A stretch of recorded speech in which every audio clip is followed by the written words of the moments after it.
Hey everyone, welcome back to our channel. We have a special guest today. We have Terri Carroll. She has been on our channel before and we wanted to bring her back to get an update on how she's doing in her new place in Panama. Welcome, Terri. Thank you, LaShawn. How are you? I'm good. It's so good to see you and hear from you. How's Panama? It's good to see you too, and you too, Steve. Been a while since I Hey, saw y'all. Panama is fantastic. The time went by so fast. Next month actually will be my paniversary, my 1 year paniversary already. wow. I didn't been that Yes, Really? long. already. Yep. Oh End of my God. January. That is Yes. crazy. I thought I was telling Steve it's been 6 months, but I'm shocked. I didn't know it That, was that, a year. to show you how well we keep Time, track of time. yep, time flies. Yes, it does. Wow. So, how has Panama been treating you? Well, it's been fantastic. There's a lot to do here. A very nice expat community, pretty big and pretty spread out. So it's very diverse. Like when I was in Manta, everybody knew everybody in the one group, but it's so many people here. So you Wow. can move in and out. There's also for any of your listeners who are vets and thinking about coming here, it is very well established with veterans as far as healthcare. And we have a very strong veterans group here. And there are about 5 hospitals here in Panama City that accept the foreign medical program, which is the insurance that you use Yeah. outside of the United States when you're a veteran. And they all are very, very nice hospitals. So that's a big plus. It's of course only for your service connected disabilities that Yeah. you're rated Okay. for. But even 0% is a rating. A lot of people don't know that. So if you got 0% for like tinnitus or whatever, you can still be treated for that. You just won't be compensated. You won't get a check, but you can go to the doctor for that. I'm 0%. glad you brought that Zero up because is a rating. that was one of the questions I wanted to ask you about the veteran services there. So I'm glad you brought that up. Yeah, it's That's great. awesome. We actually just had a health fair at one of the hospitals. I think it was last week. So yeah, it's pretty cool. They actually were talking about how they're getting ready to start back having like the airplanes taking you if you need to go back to the States for something medical that you can actually fly back on the VA, which I had no idea. They said they used to do that and COVID stopped it. And so now they're getting ready to pick that back up. So I was like, that's really cool. So you mean So like yeah. the hot flights? Yeah. So Okay. if you got a Oh, medical wow. thing and you need to go back to the States to deal with it, you can get that. Yeah. I didn't even know Maybe they you can offered fly that to service. Panama. I know, right? Yeah. Yeah, he can fly to Fly to Panama. Panama and go back. I might have So some appointments what coming so up. you do so what branch were you in, Steve? Army. Okay, cool. Army, me too. Yeah. Yes, sir. I'm surprised y'all ain't say y'all little hoo-ah. Nah.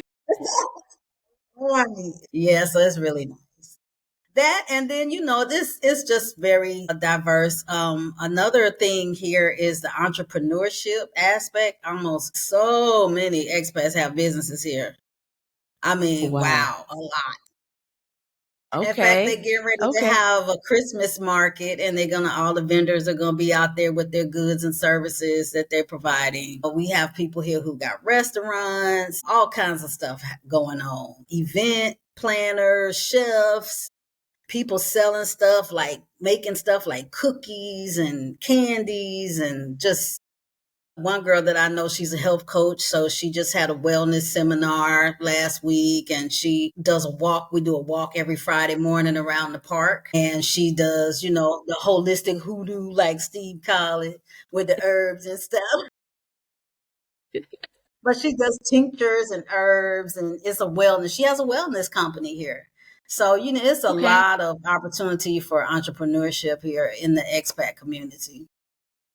Now, do you have to have a license? Like, do you have to apply for a license to do any type of like opening a business or doing craft fairs? Because in the States, you have to have certain type of license to do all those things. I believe, and I'm not sure, but I believe it's that kind of visa that you get when you come here. Okay. That you have to have Okay. a LLC or something established. And so that's the visa that you get that allows you to be able to have a business when you get here. Okay. So it's So built into the visa. since you're talking about visa, what type of visas do Panama offer?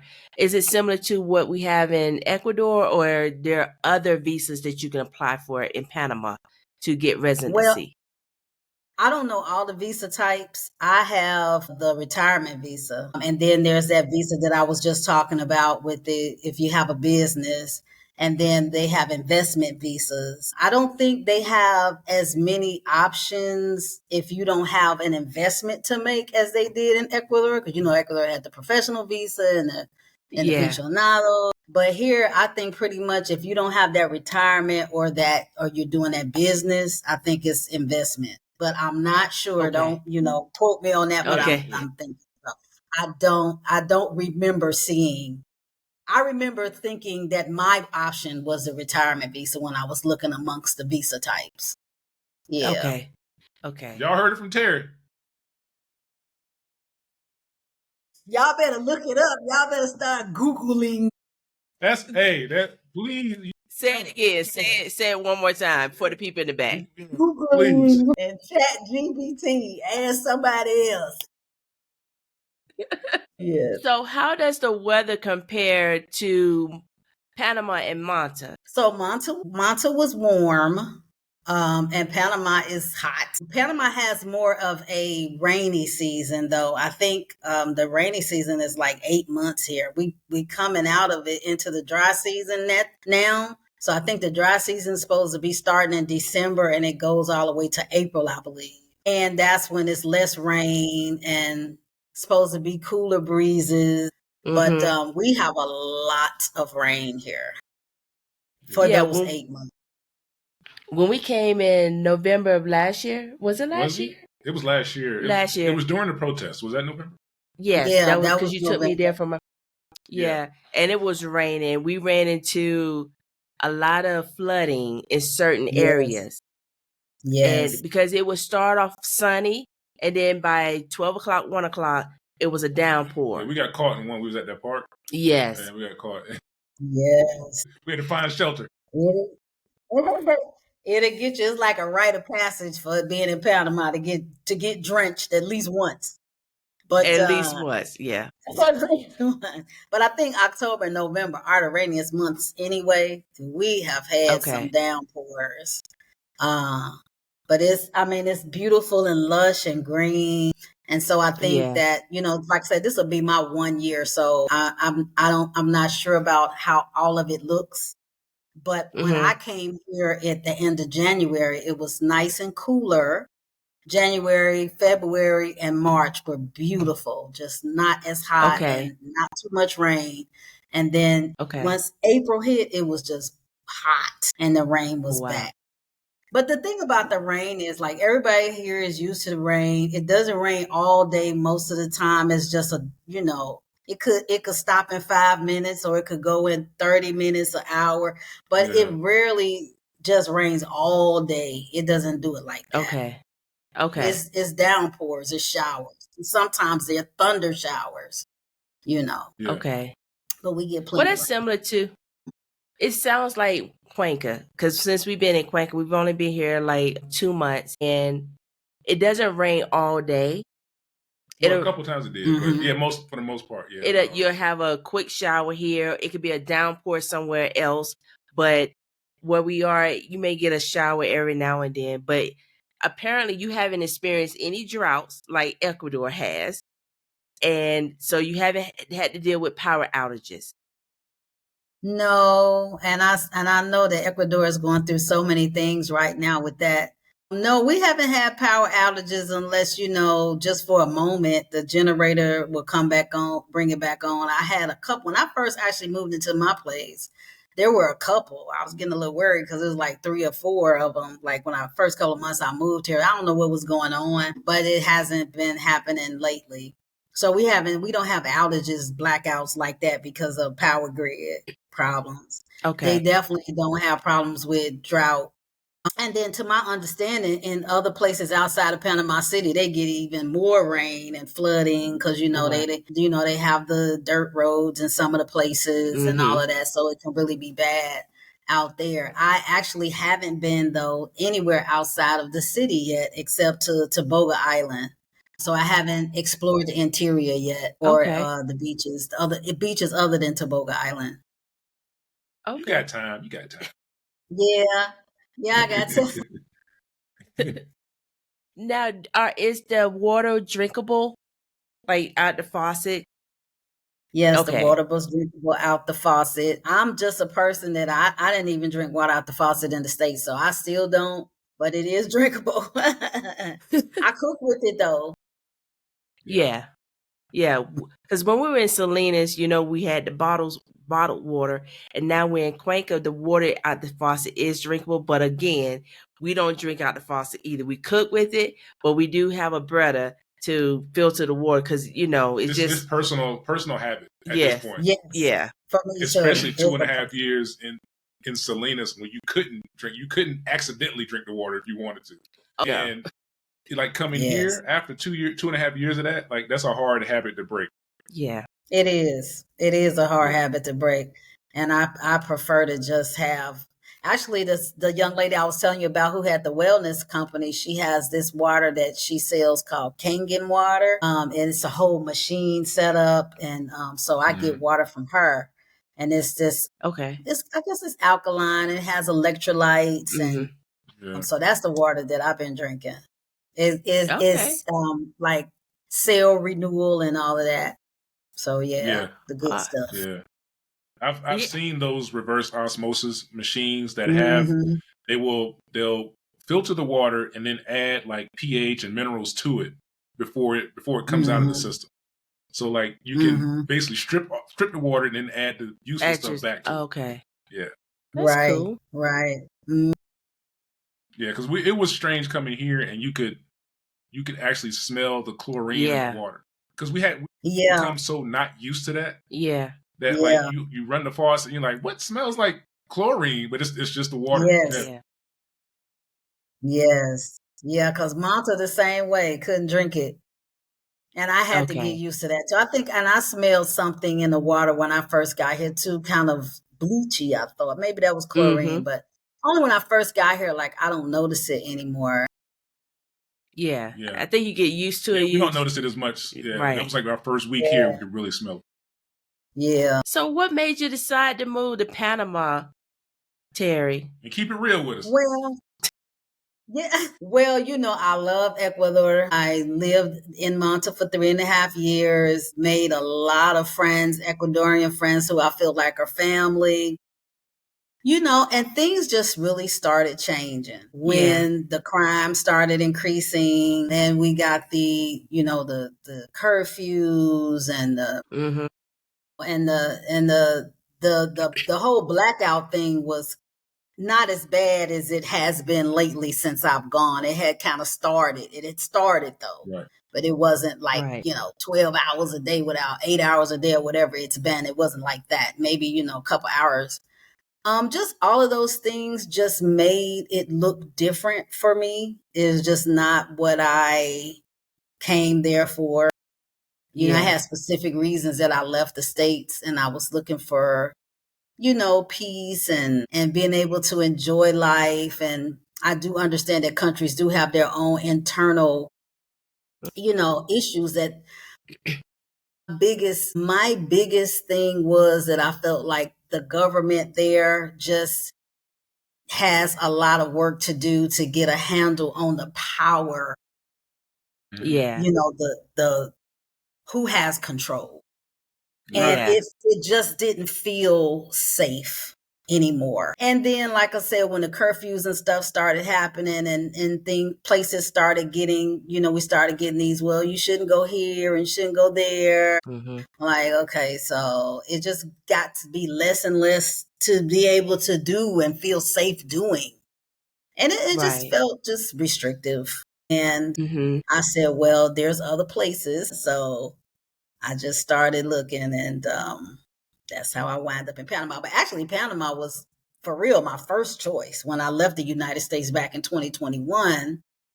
But during that time, that was the pandemic happening, and Panama's borders were closed. They were very strict about not opening their borders. Each month, they would say, "Okay, we'll see next month. We'll see next month." And every time it got there, they would not, "We not opening." And I was ready to leave the States, and I had to make a decision about what country I was going to get my visa for, because they have different apostille requirements for each country. I had to make a choice. And so I had to start looking elsewhere. And that's when I came upon Ecuador. And it seemed like everything that I was looking for was similar. I had no intention of going that far south. I was, at first I was like, wow, that's too far south. That's like South America. Like, for real, I was trying to be in Central America. But I was ready to go. So I went. And I mean, I loved it. I loved my time in Ecuador. It was beautiful while it lasted, but just like a lot of things in life, when it's just not what you signed up for or was looking for, or no longer that, then for me, it just didn't make sense. It was just time to, move on. Yeah. Can I ask you a question? Can I ask you a question real quick? Sure. Was there anywhere else in the country that you considered, or was it just the country, like, I'm going to go ahead and leave the country in general? I actually did consider the mountains, because I always loved Quito when I visited Quito, but I didn't want to do Quito. I did seriously consider Cuenca. I looked at apartments, and I also, for my third choice, was like the Vilcabamba area. Yeah. But unfortunately, I have asthma, and that altitude, I can't do it. Like 8,000, 9,000 feet above sea level is just undoable for me, because I have had an asthma attack at sea level. So I can't even imagine what it would be like that high up. And I was pretty happy that I decided not to try the altitude. And my doctors were saying, well, you could try it. You could see how you feel. But then I just didn't want to make that huge transition and be up there a month and start having problems. It's too much with all that moving back and forth. I just said, And I also looked at Colombia as well, because I was considering, economics, because Panama is more expensive than Ecuador, for sure. Yeah. I wanted to kind of stay in the same realm of what I was paying in Ecuador, but it wasn't possible here. But I looked at Colombia, but for the reasons that I left Ecuador, I just was a little kind of not quite sure shaky about Colombia. They have it more under control, for sure, the issues that they have, but I just wanted to like really release all the way from it. Like, I wanted to be somewhere where I felt like the government is saying, this is y'all's and this is ours, and don't be mixing it in there. We are telling you we're in charge. I just felt like I needed that security from the government of whatever country. And I also felt really strongly about, security as far as the canal. I just have always felt like this country has just a certain level of security, because the canal is so important globally. So, it just kind of, all those pieces kind of fit together to make the decision for me, even though it did not win economically, as far as I was concerned, but all of those other pieces fit together. And then I'm a solo female traveler. It's really important for me to feel safe and feel like I can move around and, be on my own and not feel like I have to have any type of crutches. I need to feel that, wherever I live. And that's important. That's very important when you're moving around solo. You have to feel comfortable whenever you're going out. You don't always want to have your head on a swivel, even though you should, but not in a way that, I don't feel safe, that I can't go out. Right. I mean, you should. You should have a swivel, but not in a way that I just can't go out and feel safe. Right. And so, like, when people ask us questions, especially people who are traveling solo, they'll ask us questions, and we kind of have to say that, look, our opinion's a little different, because we aren't solo. Like, we would move a little different if we were by ourselves. Mm-hmm. Like, we would make decisions just like you did about, like, where to live and what to do. if you're a solo traveler, you should always assume like 3 things. Someone's out to con me, someone's out to rob me, or someone's out to kidnap me. That's And right. then do everything based off that. Yeah. You know what I'm saying? That's Like, you right. always just make the assumption. So That's right. yeah, I appreciate you saying that, because also in Colombia, a lot of people don't know that like some of the biggest cities are 8,000 feet in altitude also. Like Bogota and Medellin, you know, they're up high. So that's another thing, like the altitude, that can be an issue. So I'm actually glad you brought that up, because I was going to ask you about the altitude, if it bothers you. Yeah, definitely. And also air quality, because that was one of the things that I read about in Medellin, that because they're in a valley, that they have bad air quality days sometimes because the pollution gets trapped or something. Yeah. And so I have to look at that. That's why I couldn't consider Mexico. You know, air quality is really important with the asthma. And that's one thing that I missed about Ecuador and living on the ocean. I mean, it was so great for that. Like that sea air was wonderful. Yeah. I had an exacerbation, which is like an attack. And I never had one in Ecuador. I had one when I got here. Not as soon as I got here, but I was here several months and I had a big one, and I had to go to the hospital. I didn't even know what was happening to me. So the air quality matters, and I have to make some adjustments here because it's a lot of traffic in this city. I mean, like bumper to bumper. Oh, Yeah, I yeah. caught it. Traffic. But we do have beautiful trees, a lot of beautiful trees. It rains a lot, so you know it's lush.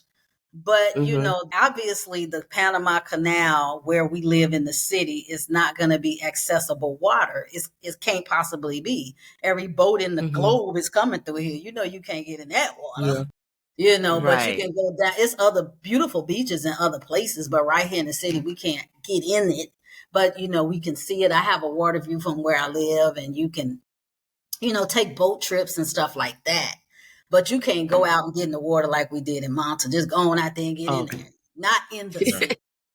So, you know, there's some pollution issues. And if you have some respiratory things going on, have to be a little bit more careful. Like I think I'm gonna have to probably start masking a little bit more when I go out, and have like air filtration in my house, extra air filtration and stuff like that. Yeah, take some more precautions.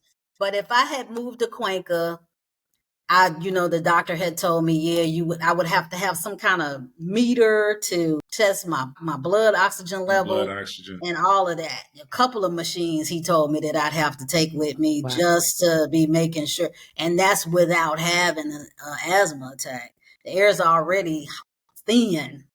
You know, I already have problems breathing. So that's really what knocked it out, because I really did want to stay in Ecuador for a little while longer. Right. That it just knocked it out for me, because there was nowhere else on the coast that I felt that I wanted to go if it wasn't Manta. Because the air here is thinner and dry, like crazy dry. Yeah, very dry. It's nowhere close to like Salinas or Manta, because in Salinas, for us, like you really couldn't feel the humidity. You didn't realize that there was so much water in the air, because it wasn't, the dew point, I guess, was low or whatever. I don't know. But you couldn't feel it. But if you wash something and wanted to dry it, it would be damp for a couple of days. Right. If you leave it outside, it would not. It would be just as wet as when you put it out there like 3 hours later. That's how. But here, no, it's bone dry up here. So yeah, that air quality. Anyone watching that has like air quality issues, the air here it's kind of clean. You're in the mountains, but it's dry. Yes. It's dry. Yes, because I love the mountains, and I was always able to stay. I've never stayed up there longer than about 4 days, though. And it was beautiful. It was pristine, and the air was clear, and it was just like another vibe. I loved, because there was this place in Quito I used to really love going to, called the Templo del Sol. And it was just next to the Pilalao volcano. And I just loved to go up there. It was so spiritual and so peaceful and quiet. Yeah. But I just can't spend any time in altitude, you know. Yeah. So now, as far as the public transportation, because you talk about traffic, do you have more access to public transportation than you did in Manta? Because I know here in in Cuenca. In Cuenca, we have the Transvia, which is a train, and we have the bus lines and taxis. Yeah, Panama City has an incredible rail system. I don't think it's very old. I don't know, maybe 5 or 6 years old. I'm not sure. But it's very extensive. It's clean. It's safe. And they have two different lines. And the train costs 35 cents to ride, and then the bus system is 25 cents. They got buses all over the city. So actually, I do a lot with the metro because it's inexpensive and it's a good way to learn the city. Mm-hmm. And so I really love it. And then of course they still got Uber, InDriver. Taxis are the last choice here. Because unfortunately, like the taxi drivers never know where you want to go. Like they don't know where nothing is. I never seen a taxi driver that don't know where stuff is at. You know? That's So crazy. I don't mess with them. I don't mess with them. But InDriver, Uber, or the Metro is how everybody gets around. Sorry, taxi drivers in Panama City. My experience with them have not been great. I had a couple that was all right, but I can't recommend it. As I never recommend taxis to people coming here. I always tell them, They gonna put your picture in the back of the taxi. Don't serve this woman. they ain't got to worry about it. I don't blame you. That's crazy. Yeah. In fact, there was a lady here that I met up with, maybe it was before Thanksgiving, from Cuenca. And she didn't know because everybody in Ecuador is used to using taxis. And she got in a taxi and she had a really bad experience. She was overcharged and all that. And after that, I told her, I said, well, if you had asked somebody, we could have told you that we don't use taxis here. Yeah. When we were there, all we did was Uber. Yeah, we did Uber. We just hit the bus. The bus is our primary form of transport. We get around on the buses, and like you said, it's a good way to know the city and know different places by riding on the bus, because the bus is going to take you by different. Yeah. Like, man, we know this street. Like, could we pass it on a different bus going a different way? Yeah. Yeah, I love riding because when you ride the Uber and the InDriver, they're going to take the back streets or whatever, especially to get out of traffic. But it's like you just said, Steve, when you ride the bus, you'll be like, oh, wait a minute, I know where I'm at. And you'll see the connection, and it's so inexpensive and it's good exercise. You got to hike to the bus stop, and you get off and walk a little bit, so I really enjoy riding it. And then you feel like a local. That's one of the things that is different here for me than Ecuador, is that I get mistaken for Panamanian every day until I open my mouth, because my Spanish is still not that great. And when I do speak Spanish, they know I'm not, Panamanian. Yeah. But the Afro-Panamanian culture is really strong here. You see a lot of Afro people here. And by me being on the bus, that's out of context for local people as far as what they think about expats. So I've had Panamanians ask me in Spanish, where's such and so? They think I'm Panamanian. I'm like, I don't know. I don't know how to tell you. I don't have no Spanish. Where is it, baby? And they'll look at me like, you're not Panamanian. Okay, yeah, but I love that part because I feel very integrated into the community. Yeah. There's a very strong pride here that that really was one of the things that caught me, that impressed me when I came for my, because I was here last year, I guess right after y'all left. I was here for my exploratory last November. Yeah. The end of the last day of the protest and into the first 2 weeks of December, I was here. You can't. Yeah, you told me you were going right after we were coming back. Is it harder or easier to connect with Afro-Panamanians?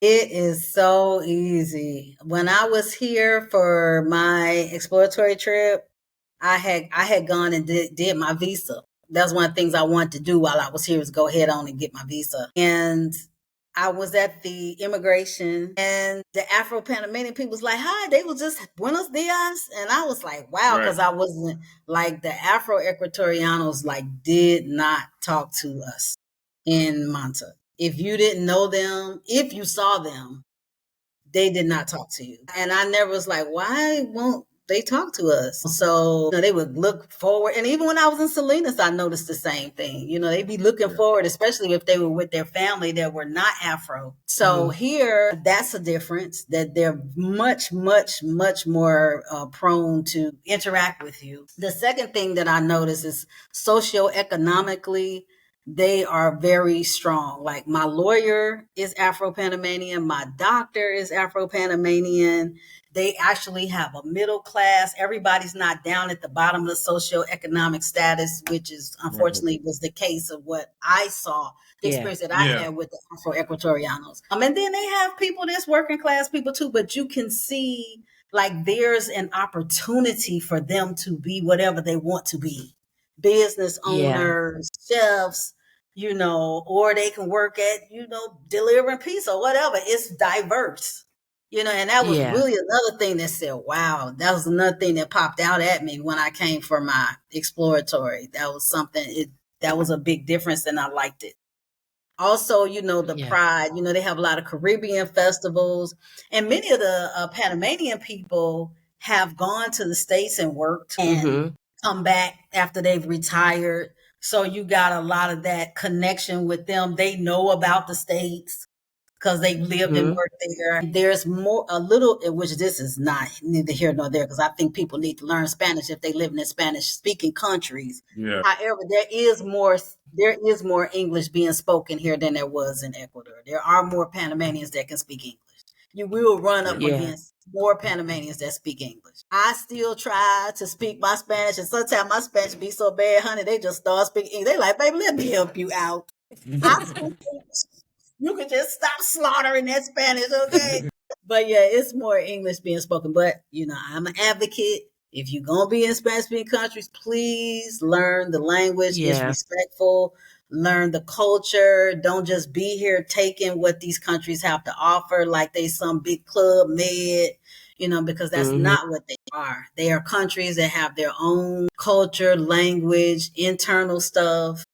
That's why when they were going through the Paro last year about the copper mine, and there were some expats that was talking garbage about it because it was inconveniencing them. I just felt it was so disrespectful, because there are things going on in this country don't have anything to do with you as an expat, and stuff that's been going on in this country for centuries probably that they have been dealing with, and we should respect that. Just get out the way. Just get you enough water, get you enough wine, get you enough food, and sit on your balcony and stay out of the way. You know what I'm saying? And stop tripping. So we have to learn that these places are not just places for us to come and take and milk what we can get out of it. We have to have respect for the country and the culture. We feel the same way. Like we want to become part of the culture of wherever we live. Right. And not just mooch off it. And, like become part of the people, become part of the culture, and mind your business. Right, exactly. And you'll have a wonderful life in the country. I mean, because they respect that. You'll make friends, make local friends, and really get down to the heart of it. Because actually, when I was making my decision to leave Ecuador, a lot of it was based on the fact that I do have a lot of Ecuadorian friends, and their narrative was very different than the expat narrative. It was just what it was. You know what I'm saying? Right. That's what helped me make a lot of decisions, because they're still, I check on them and they're still being very transparent and very real, compared to the expats. Some of them still got the same narrative, and others have changed their tune in this time frame, over this last year. Because so many things have happened in Ecuador in the last year, and I know it's been very challenging. So some people have changed their tune, but I think it's just really important to have local people that you're friends with and can become family with, to really get a feel for wherever you are. Yeah. And their perspective, like you said, is totally different from ours. Yes, it is. We don't see, we're, as Steve and I was talking, we can come and go at any time. Right. And a lot of them cannot. They are here to stay, and they have to endure what's going on. So we have nothing to complain about. Not at all. Because who are we complaining to except other expats? Like what's the point of that? What's the point of that? Ain't nothing. Exactly. So I know you have your permanent visa still in Ecuador, correct? Are you going to go ahead? Actually, so I actually gave up my visa for Ecuador because I was in my second year of my permanent, which I had to stay in the country for 180 days. And at that point, I didn't want to. I just felt like I just couldn't do the 6 months. I went back and forth. I prayed about it. I just didn't have any peace with staying in Ecuador. And it was a lot because all I had was 6 months left to have my permanent. And I had my temp before that. And I kept telling myself, you can do these 6 months standing on your head. But every time I got ready to do it, because I was supposed to have came there in September. So I actually would be there now had I came and done the 6 months. And then I would have caught those wildfires in the Cajas, already got the breathing problems. And then that just probably just took me on out. I had to go somewhere else. So I just didn't have any peace with it. Also, my parents were very worried about me in Ecuador. And my parents are in their 70s and 80s. You know, they was seeing what was on CNN. And, you know, I wasn't going to lie to them. You know, the stuff they were seeing was true. So it just within me, because I had even found a young lady that was going to take over my apartment here. And because I wasn't going to give up my apartment, I was just going to come and do the 6 months and keep the permanent visa. I had already cleared it with my landlady. But I was going to go to the Vilcabamba area because I just wanted to get somewhere cheap, less expensive, because I still was going to have to be paying partial rent here. Yeah, the lady who was going to be here was going to be paying some, but I was going to be responsible some too. So paying rent in two places. But I didn't have no peace with it. And that's how I live my life. Like if it feels hard, it just ain't for me. I mean, I'm not going to keep pushing on a door that is not opening. I go through open doors. That's how I live my life. The door wasn't open. I wasn't feeling it. I wasn't feeling it. So I gave up. Can't be stressed in retirement. Right. I gave it up. So it just became invalid this past September. It just became invalid. But I also said, you know, well, I'm not really looking to live in Ecuador again anytime soon. So I felt that even if I had kept the visa, to have to keep coming back every year, spending airfare just to keep the visa, that to me, that's just like the old folks used to say, throwing good money after bad. It just wasn't making no sense. Just because I made an initial investment doesn't mean I need to keep spending money on something. Exactly. It doesn't serve me anymore. So I made the decision to let it go. And you have that right, because you got, I mean, if you're not feeling it, as they say, if it's not, you don't feel it in your bones. Right. It's not somewhere you need to be. And where you are right now is where you need to be. It gives you peace. And where we are right now in our life and at our age, we're looking for peace and no drama. That's right. I have no time for drama. That's right. That's right. Because some part of the reason that I left the United States was because of drama.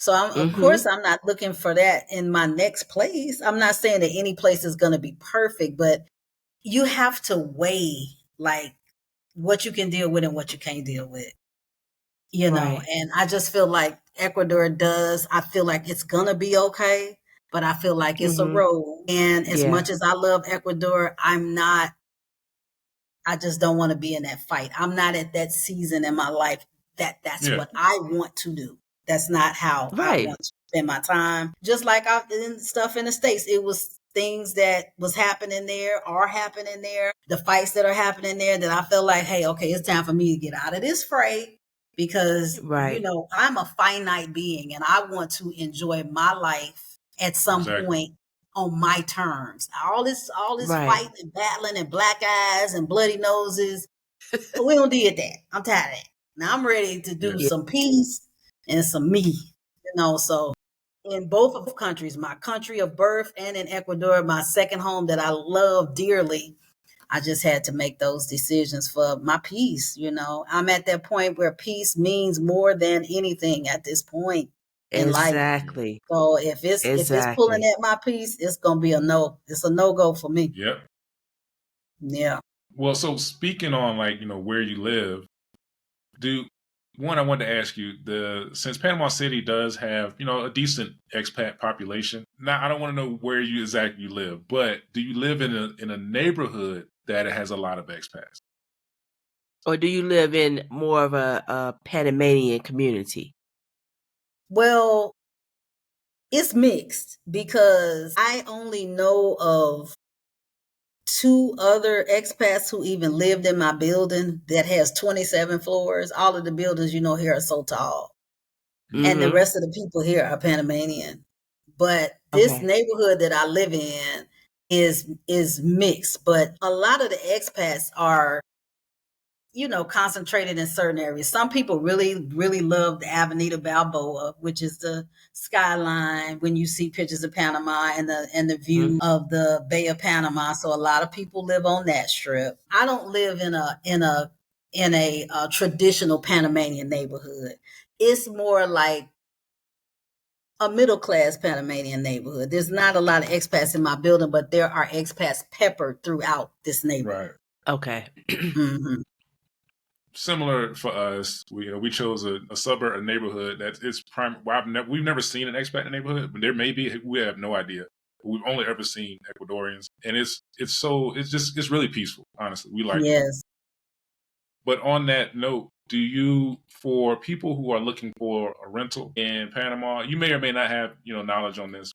Are there like local listings, or do you have any kind of suggestions for someone, especially a solo traveler who's coming down there to find a rental? Well, yeah, what I did was, of course, join the groups, the expat groups in Panama, and just start asking people about, and a lot of them have already pinned on the group, realtors, doctors, dentists, and all of those resources that you can check out.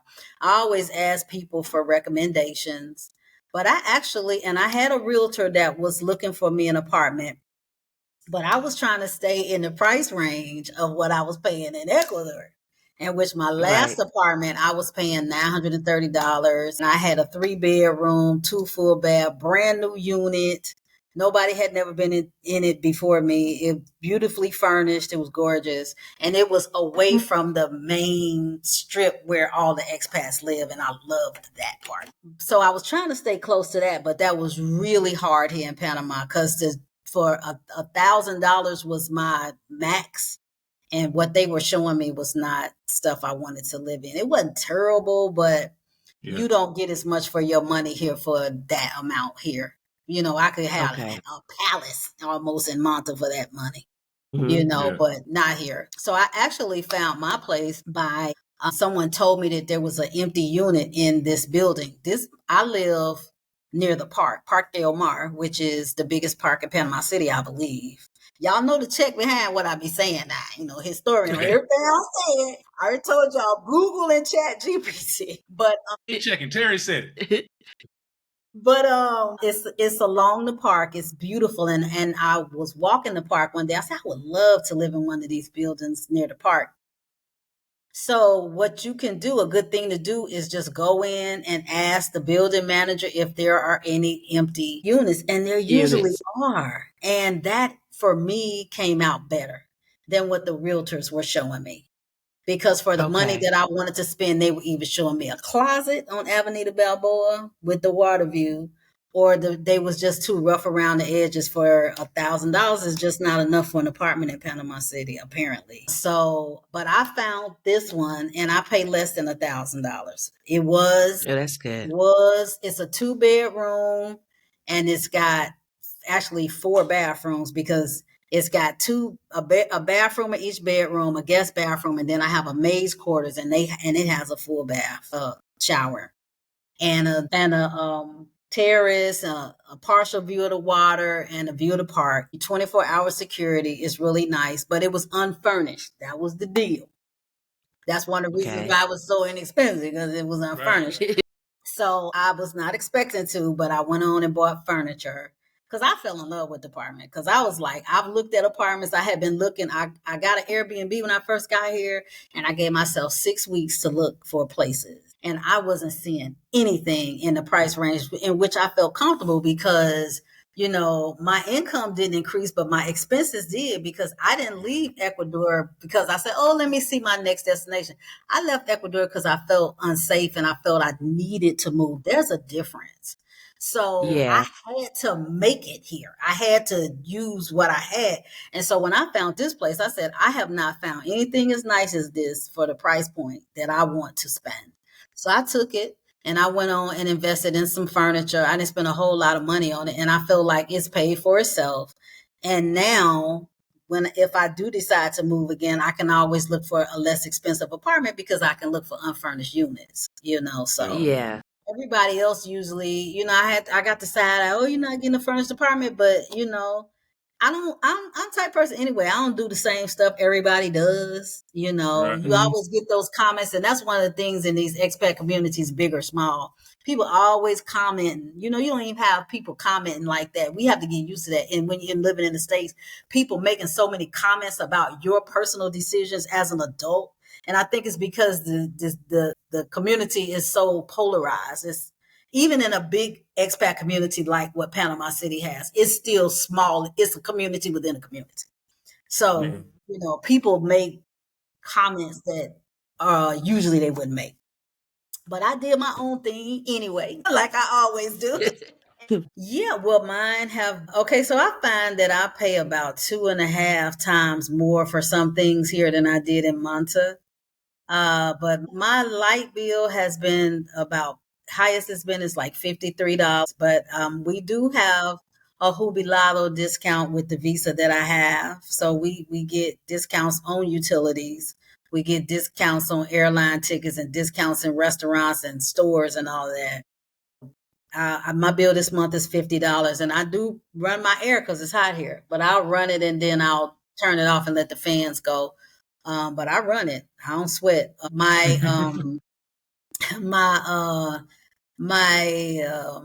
internet is like $44. I think I was paying something like $35 in Manta. My phone bill is $26. I was paying $10 in Manta. So those kinds of differences, but it's still affordable, but yeah, it's a big difference. If I go to the mercado, if I have 2 big bags of produce, they're going to cost me maybe 18, 19 bucks, where in Monta, those same 2 bags was like $9. So those are the price differences. It's still a good deal, but compared to Monta, I mean, people coming here from the States be like, oh my God, but when you come from Ecuador, you be like, oh my God, you do? I know how much this should cost. This is ridiculous. Yeah, I got you. Yeah, this papaya should be $2. Right. So yeah, so even taxis, comparable in Monta, a taxi anywhere in town would be like $2. Here is more like 3. The Ubers are gonna be like, Ubers can be a little bit more on the high side. They've gone up a bit, and then the traffic. I guess they're charging you too for sitting in traffic. Because I wanted to go somewhere earlier today. I had an appointment, and the Uber was like gonna be $9. So I called the in driver, and it was $4.60, which is twice as much as what that would have been in Manta in a taxi. Right. That was an in driver. That was a car service, but still, so the transportation is more expensive too. This is why I love to ride the bus and the train. But a lot of the expats, they're curious about the bus and the train, but they don't really, like, after the first couple of times, most of them don't want to ride it no more. I do have some diehards that they'll ride it though, like me. I ride it. If I can get there on the bus first, I'm gonna go on the bus. Unless I don't want to be sweaty because it's hot here. If I'm going somewhere nice, then I might not want to ride the bus. Or if I'm going somewhere for the first time and I'm not quite sure where it is, or if it's going to be a 4 or 5 block walk when I get off the bus and I don't want to be sweaty, I'll take a car. But if I can be in my flat shoes and my shorts with it, I'm gonna do it. Yeah. I don't blame you. We usually take a taxi. It's usually back home that we're taking a taxi. Right. Unless, and this is rare, we don't usually go anywhere at night, honestly. That's just us. But if we do go somewhere at night, we'll take a taxi. But otherwise, like if we're out all day, we usually take a bus wherever we're going. And we're out all day. I got these bad knees and bad back. Right. After a while, I'm like, look. It ain't too much. I ain't walking to that bus stop, and I ain't walking from the bus stop to the house. We getting on a taxi. Like, that's when I use the service. And it's hilly there too, right? Very mountainous. Yeah. So you got a lot of inclines. And by the time you get through shopping all day and maybe you've had packages or whatever, or just tired, a lot of time for me too. I'll ride the bus there and get a car back because we got Price Smart here. So we have all kind of malls. Y'all know y'all was here. I got a Price Smart card, and I just go crazy in that Price Smart because it's just like Costco, and you get all these big, huge industrial size of everything. So you want to touch a card back from that. And, you can get a Price Smart membership and split it with somebody. So I split my membership with somebody. It's like $10 for the whole year. The healthcare is fantastic here too. It's more expensive, but it's really good healthcare. The doctors still spend the same time with you. You can still call your doctor on WhatsApp, same way we was doing in Ecuador, and they'll answer you, so you do have the healthcare, but you're going to spend more. Like I was maybe paying $50 for a cleaning at my dentist in Manta. That same cleaning here is going to be more like 90. Wow. So those are like the price differences. No, we pay $25 for a cleaning. It just depends on where you go, because different dentists charge different prices. If you go to an English speaking dentist, you're going to pay about $30-$40 for a cleaning instead of the $15-$20 for a cleaning. Wow. Yeah, my friend was telling me that she's near Vilcabamba, and I mean her rent is so low. I think she's paying a couple $100 for like a house. So it depends on where you are. I think she said she's paying $15 for her cleaning lady. My cleaning lady is $35 every time she comes over. The lady I had in Manta, who was incredible, was $25. So you pay a few more dollars for things here, but you pretty much have the same services. But my thing is, I don't care if you move to the big city, you're going to pay more. That's going to be in the States. That don't be anywhere, because it's more services. It's more things that's convenient. I can find things here that I had to send to Amazon about when I was living in Ecuador. I can just go to stores and get them. So I know that you pay for the convenience of living in a city. Yeah. And we've seen that here in Cuenca, where there's stuff that in Salinas, you got to go to Guayaquil to buy certain things because it's not available on the coast. But here in Cuenca, it's like, hey, we just get on the bus and go to the mall, and we can get that exact thing we're looking for. Yeah, exactly. It's definitely more access here than it was in Salinas. So, and when we were in Panama, we were like, we were so. Because we were still living in Salinas at the time. Yeah, so this is stuff we need to bring back. We packed our suitcase so full because I brought back. You get that Ninja? I got a Ninja blender because here in Ecuador, the blender costs so much. Yeah. And I'm like, I'm not paying $100. Yeah. And it's not that quality either. So, yeah. So, we were hitting the malls up in Panama. I was in heaven. So I understand the access. Yes, that shopping, girl, because I couldn't really find clothes to fit me in Manta unless I would go to this store in the mall called Deprati, which is kind of expensive. And I wouldn't. They had a nice selection, but not all the time. Sometimes if I'm going for a certain occasion, it was a little bit too dressy. Sometimes I wouldn't find stuff that I needed, but that was my only, outlet for my size. Here I can go get a cheap pair of stretch jeans for a cheap pair of stretch pants for my yoga or t-shirts and stuff for $2 and $3 at El Costo and Albrook Mall. They got the plus size for the low. You don't have to pay $15, $25 for just a top. I can get a $3 top in my size. I love that. But that's our mall with the deals at Albrook. And then they have malls that's more expensive. They have a lot of different malls. I can't even count how many they have. I love it. We went to Albrook and we went to like 3 or 4. We stayed at Albrook. We went to Albrook twice. And that one other one that was really nice. Yeah, it was a more high end one we went to. And I was like, because that was where they had like the Prada and. That's why I got those Crocs, those slides. Y'all, maybe that was Multi Plaza because they got Prada and Ferragamo and Gucci, Hermes. Yeah, Multi Plaza. Yeah. Wasn't there a Krispy Kreme in there? Yeah, I don't even remember. Yep, right by the Reba Smith. Yeah, it's a Krispy Kreme. I had to get me some Krispy Kremes when I was there. I was like, oh, I'm missing these, but I'm no hot sign on this. But it's okay. It doesn't have to be hot.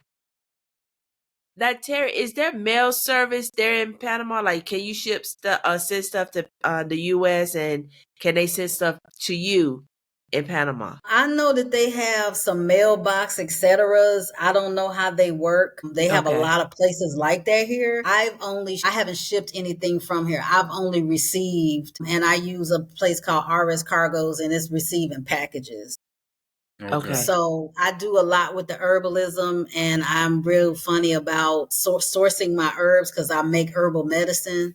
So I usually shop with small farms in the U.S., small family-owned farms, and so I use it a lot to get those herbs and my essential oils, some things that I can't find here. And so I just get packages.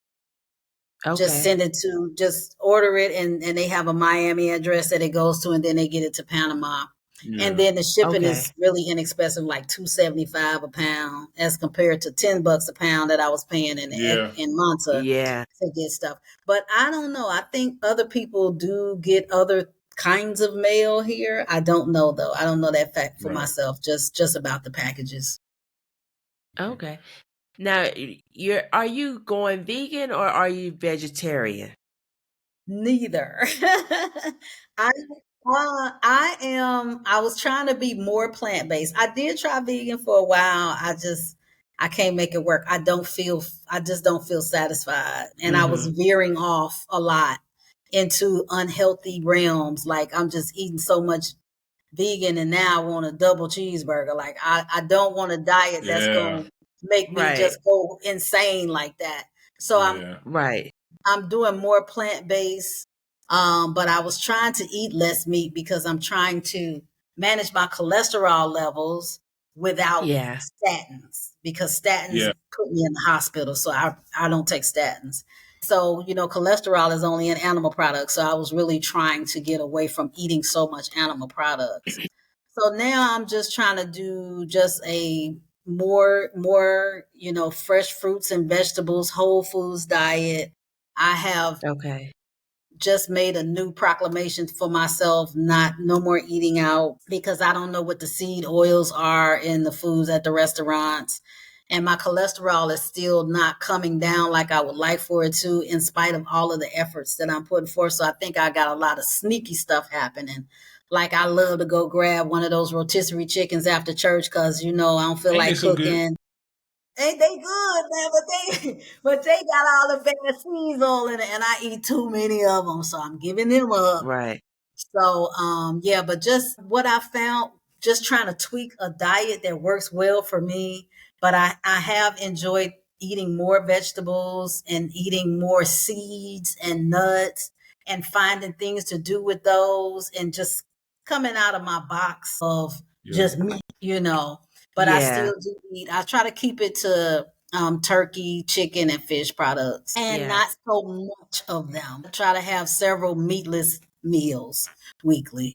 We've done pescatarian, vegetarian. We tried vegan, and we did that for like almost 6 months. And flexitarian, because I'm more flexitarian right now because beef doesn't agree with me for whatever reason. It just doesn't agree with me. I'm like you. I want to. If you do eat more vegetables and stuff, you do think about the bad stuff, and you wind up, because I love to snack. I am a snacker. And when we moved to Cuenca, they have these, what those chips are. Which ones? Not the plantains. They're like fresh fried potato chips. Like in the plain clear bag. Clear bag. Oh yeah. It's so good. I can eat a bag of those a day. Oh man. Yeah, because they got all those good potatoes there. They got lots of many potatoes. And I told him, I said, I have to stop doing this because I know it's not healthy for me, but it's so good. But then you're like, I'm not eating anything, but I need something to eat. Yeah. I just try to tell her, because she has obviously more like food intolerance and stuff than I do. Yeah, I do. So I'm a savage, Terry. I'm a soldier. I'll eat anything. I don't care. You put it on the plate, I eat it. Whatever. You put it on my plate. Yeah, I just, you just got to moderate things. Yeah. She preps meals for me. Yeah. Because I can eat the same thing every day. I cannot. I don't care. As long as it's good, I don't care. But I know that that keeps me from eating things that maybe are less healthy because I have Yeah. something already there, already prepared. Yes. Oh, like I can just put this in the microwave or heat it up or whatever. Yeah, just making better choices. Honestly, I got my quails, so those are the eggs I pretty much eat. Yeah. The quail's eggs.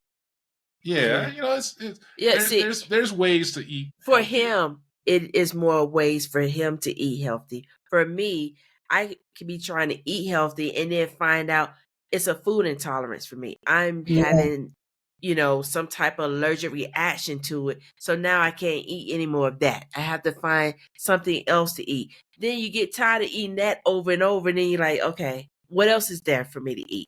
Yeah. And then if I don't eat, then he gets mad because I'm not Like, you eating need to it. eat. And then I'm mad. I'm Walk like, around. I'm gonna eat. I know and it was it's like, just but yeah, like you, I got a herbal book and I've been looking at them and trying to figure out certain things, and the holistic way, medicinal way is better for me. And if yeah, I can eat the one thing I can't eat every day, I can't eat a salad every day. For whatever reason, I can eat a salad every day. But that's sometimes good. I do want a burger, Yeah. but it don't agree with me. Yeah. Well, one thing, I love a burger too, and I'm glad that they have the Price Mart here because they have the ground turkey, and so I make a burger with that when I have that Yeah. taste for a burger, because you can really season it up and make it a little bit more Hmm. savory. Yeah. I also just try I'm still tweaking it. I do a lot of Yeah. herbal teas. So I do a lot of herbal medicines and tinctures every day and different kinds of juices that I make. Like I made wellness shots, juice on the Hmm. weekend for the week. And it was ginger, turmeric, mango, pineapple, Yeah. that kind of That is stuff. so Take good. a shot glass of that every day. I mean, kind of balance the stuff Yeah. like I do a beet pomegranate pineapple juice. I do all my juices fresh, don't add no kind of sweetener to it. And I rotate the juices every week and I rotate the herbal teas every month depending on what area of my body I'm working on. Like my December Right. tea is for heart health and it's for lowering my cholesterol. So it Okay. has stuff like artichoke leaves in it and hawthorn berries. And then I'll switch to something else next month. I might do sour sop and alfalfa. It just depends on what area. And then the juices go with me. And then I just Hmm. try to stay, no packaged stuff. Yeah. So I'm always in the kitchen because basically got to cook all the time. I will try to look for some healthy foods that are packaged. Like I found some turkey sausage today at Organica. There was no nitrites, no nitrates in it. So I have a little few things for shortcuts because it does get to be a lot cooking everything from scratch. I was even in here making flatbreads. Right now, I'm doing a fermented kombucha type drink. Right now in the kitchen, it's been fermenting for 2 days because I love Okay. kombucha, but I want to stop spending all that money on kombucha. So I'm trying to make my own probiotic drinks. So it's definitely a investment in your health. But like Yeah. somebody thinks cheaper than chemo, and that's the truth. So just working on it. It's just a little bit at a time, change out one bad thing for something good and Yeah. just expand from there. Now, do you have any favorite restaurants that you go to while you're there in Panama? My favorite restaurant, and we went there Friday, and it's gonna be like I said, I'm not going back for a while. I'm gonna get off the restaurants, but the fish market downtown, the Mercado de Mariscos, they have a line of restaurants right next to the fish market for the whole. They have such delicious whole fried fish with the coconut rice and coleslaw. Oh my God, it's so good. So that's my favorite. That's my Can, favorite. But Panama I'm sorry. has so many restaurants and so many different cuisines and all of those beautiful rooftop restaurants. And the Yeah. view from up there is incredible. And they have a lot of vegan restaurants here. So if you're not Okay. totally vegan, it's okay if you just want to have a couple of days a week that you go meatless or a couple of meals that you go meatless.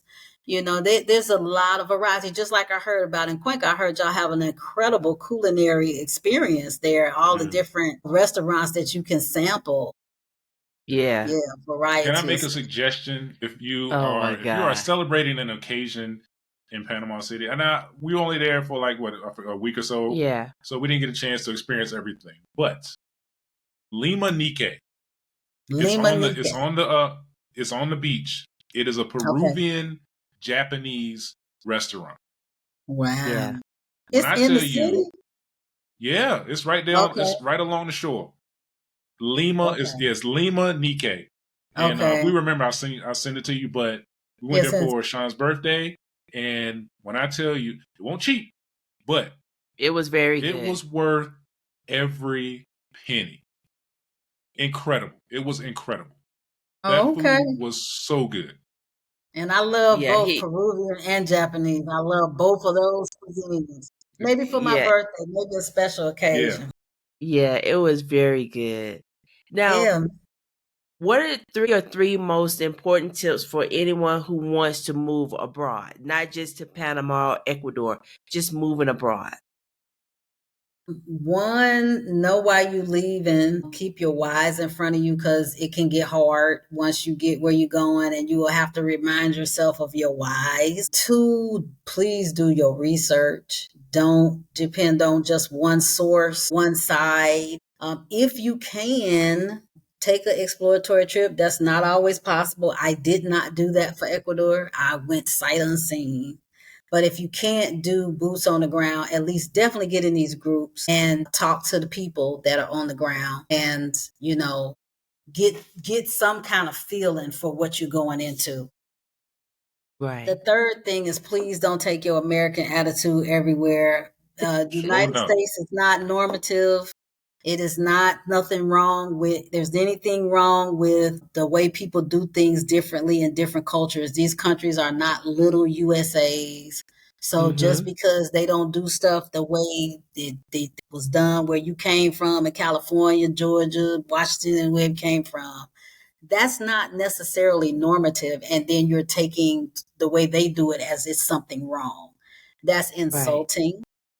Yes. Remember that you come into other people's country, and just like you come in somebody's house and act like you got some sense and weren't raised in a cave and embarrassing your elders, you need to do the same thing when you come to these countries.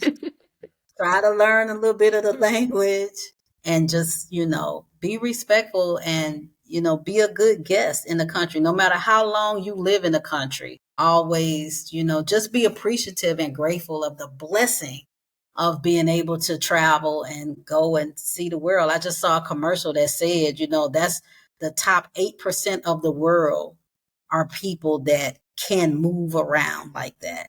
We are such a Yeah. blessed state to be able to Yeah. do this, whether we are slow traveling or whether we've moved to another place and we're going to be rooted there for a while. It's a wonderful blessing, and just keep gratefulness in front of you. Just don't have that entitled. It's not cute. Yeah. Yeah. I think a Yeah. lot of people who haven't had the opportunity to like travel a lot, or maybe weren't in the military, stuff like that, they don't realize that Americans, there are people in countries that dislike you because you're American, not because you're Yes. black, not because you're white or anything else. They just know you're American, and they already Right. have a bad taste in their mouth. And Right. sometimes we feed into that by Right. by Yeah. justifying everything they don't like about us.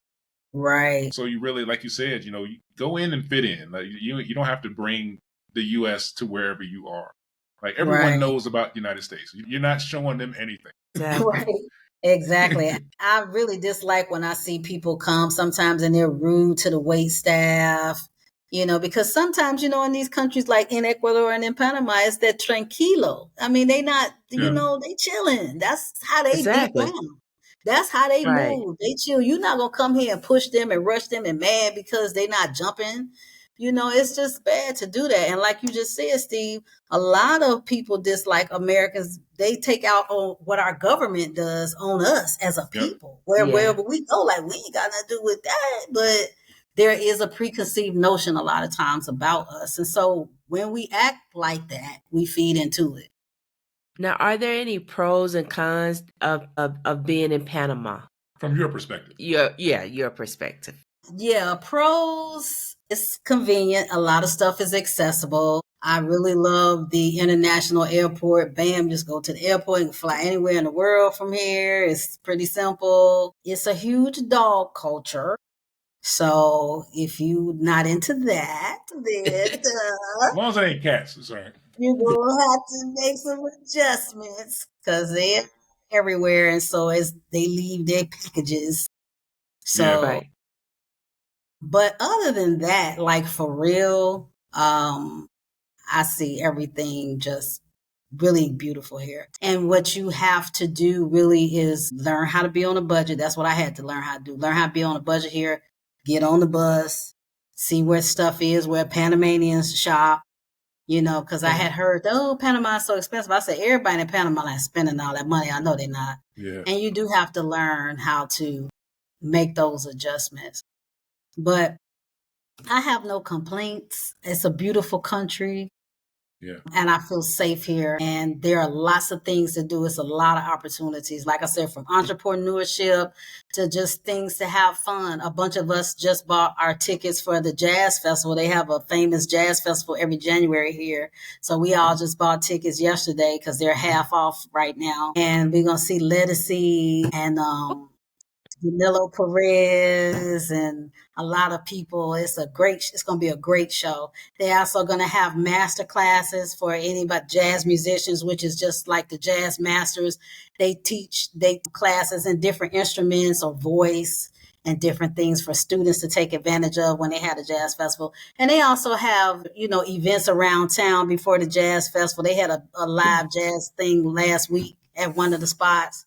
So it's just a lot of fun things to do here and really get out and, classes and just, it's very well rounded. Actually, some of the ladies it was Mother's Day Sunday. So we get Mother's Day twice because Mother's Day is in December here. And so some of the ladies in the group that I'm in, they went to the Elks Lodge and had a Jamaican dinner. So they got Elks Lodges here. I mean, it's like a lot. It's a very soft land. It's westernized in a lot of ways. Okay. And so you'll see some similarities as well as mixed in with the traditional Panamanian themes.